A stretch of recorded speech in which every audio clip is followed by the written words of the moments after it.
Welcome to the Deep Dive, where we take the source material you trust, drill down to the core, and surface with the knowledge you actually need. Today, we are taking a bit of a time machine back about 120 million years. We're strapping on our geological helmets for a journey into the early Cretaceous. Our listener wants to quickly but thoroughly understand one of the most, well, dramatic geological events out there.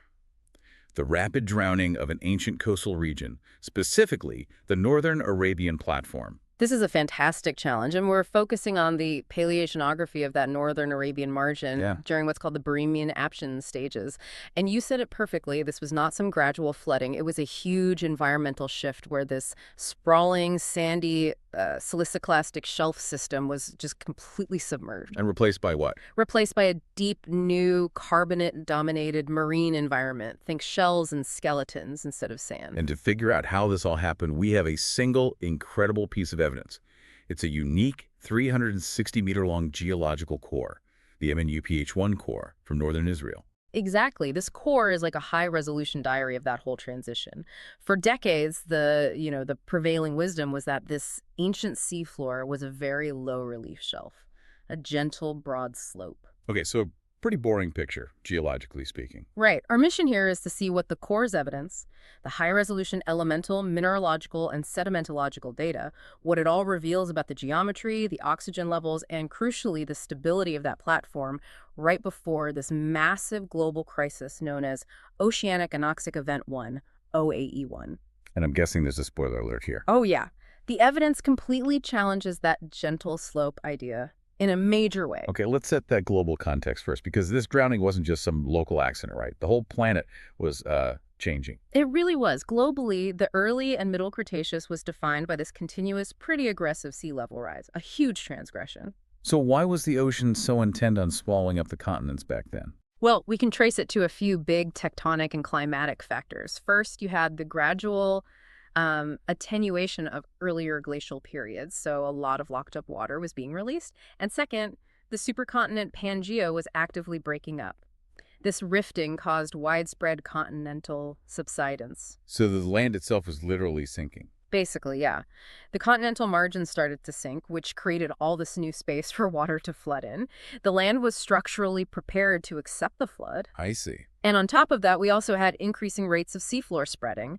When new ocean crust is produced quickly, it's warmer, so it's more buoyant. It takes up more volume in the ocean basins, and that displaces water onto the continents. So a combination of melting ice, sinking continents, and a swollen ocean. Precisely. The exact contribution of spreading rates is, still debated, but that combination fundamentally reorganized continental margins all over the world. And for our study area, the Northern Arabian margin, the biggest consequence was that shift. The shift from sand to deep water. That's the great transition. The older system was siliciclastic dominated, so rivers dumping sands and clays. As the water rose, that system drowned, and a new, vast carbonate platform took over. And this whole shift is timed perfectly with that global environmental crisis I mentioned, OAE1A, which peaked during the late Barremian to early Aptian. OAE1. That's one of those geology acronyms that just sounds terrifying. What was happening to the planet during this time? It was, for lack of a better term, a planetary sauna. We were seeing globally high temperatures, and this is key, intense thermal decoupling in the ocean. What does that mean, thermal decoupling? Imagine the ocean layers just stopping their natural circulation. They seized up, and this stratification led to the deep ocean waters becoming extremely depleted in oxygen, widespread anoxia. A cooking planet and a stagnant ocean. So what's driving all the CO2 you'd need for a crisis that big? That brings us back to geological violence, Yeah. massive volcanism. This period lines up with the activity of these colossal structures called large igneous provinces, or LIPs. Like the Ontong Java Plateau. Exactly, the Ontong, Java, and Kerguelen plateaus. These eruptions pumped a sustained, colossal flux of CO2 into the atmosphere.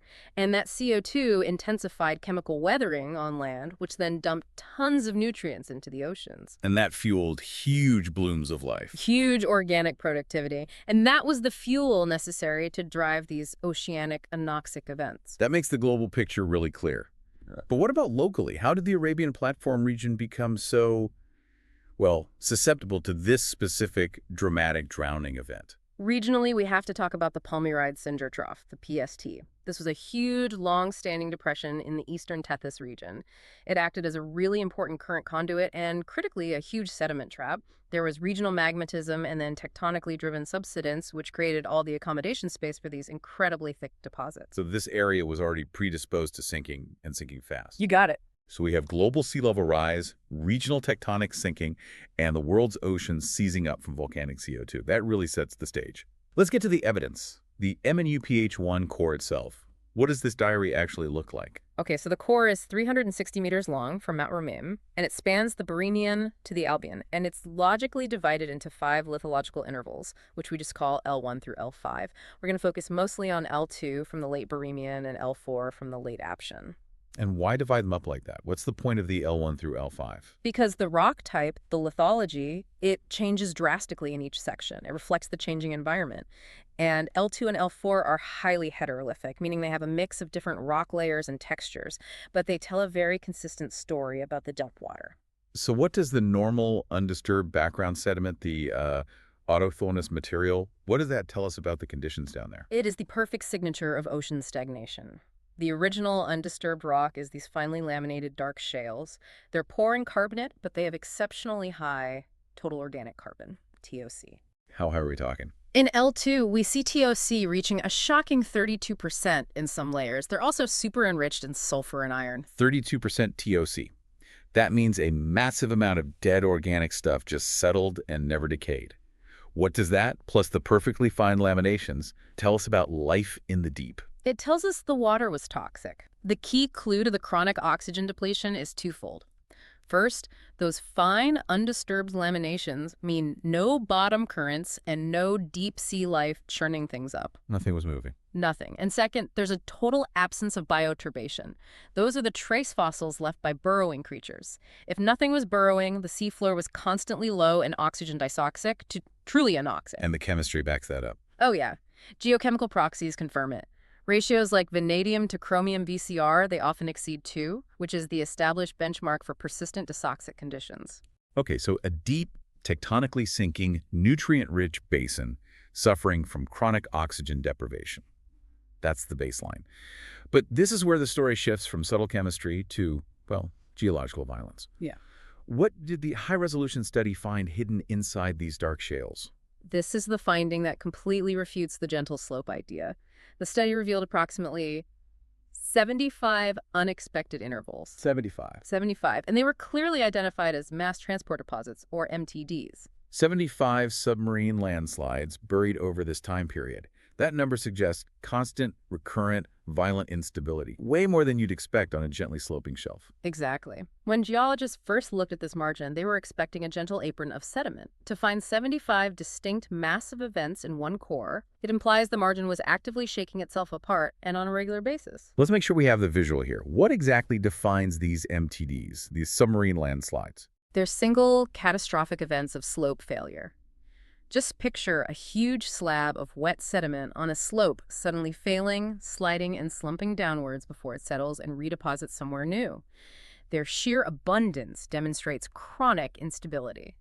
And when the researchers looked at the structure of these slides, they got a physical measure of just how steep this ancient seafloor must have been. Is that right? Yes, and that's where the numbers get really dramatic. The MTDs within the core are inclined anywhere from 14 degrees up to a staggering 25 degrees relative to the background sediment. Whoa. Yeah.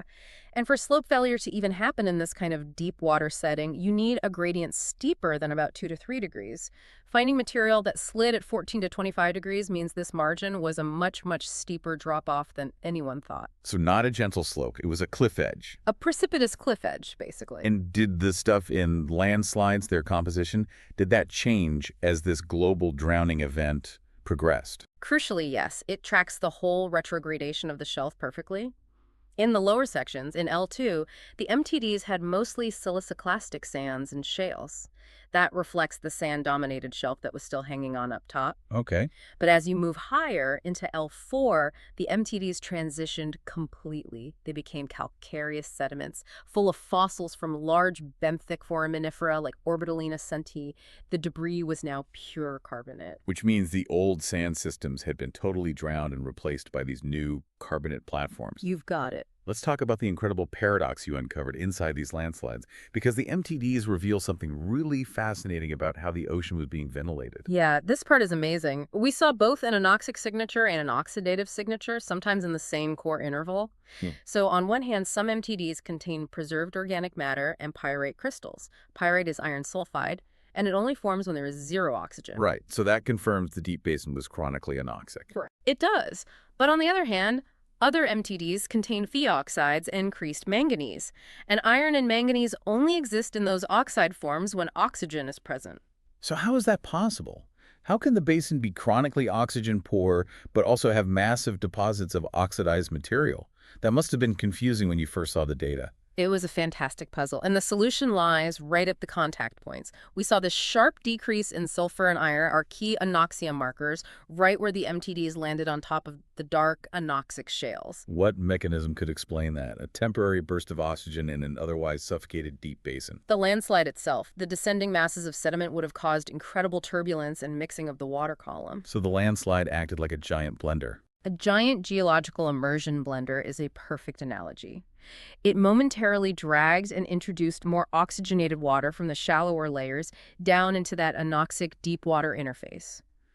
And this brief mixing event, it provided a temporary localized dose of oxygen, which allowed for the formation of those manganese and iron oxides before the water column settled again and anoxia returned. The tectonic violence temporarily acted as a form of life support. This evidence, then, it just fundamentally redefines the geology of the whole region. Previous studies painted a picture of a calm, gently sloping shelf. And that idea is now, I think, definitively refuted. The identification of so many high-angle, coarse-grained mass transport deposits, it just requires conditions for consistent, massive slope failure.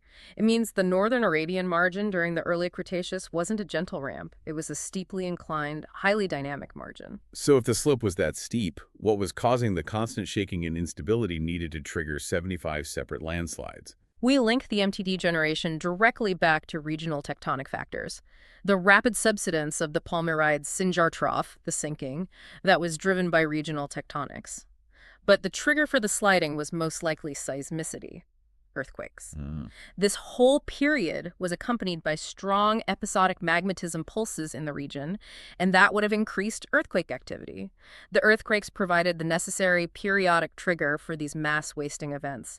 They were essentially shaking loose all the sediment that was piling up on that steep slope. So to bring this whole evolution together, what's the final sequence of the Arabian platform drowning that this one core manages to capture? Okay, so we started with a shallow marine littoral saliaclastic system, sand and mud.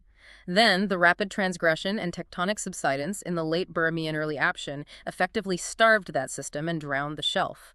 The sharp decrease in that detrital sandy input allowed carbonate platforms, the ones rich in Orbitolina espion, to finally flourish on the newly submerged shallow shelves. And the margin just continued to be steep and unstable. Yes. So these new carbonate platforms then shed their material down the steep, unstable slope, generating the calcareous MTDs that we see in the upper sections of the core.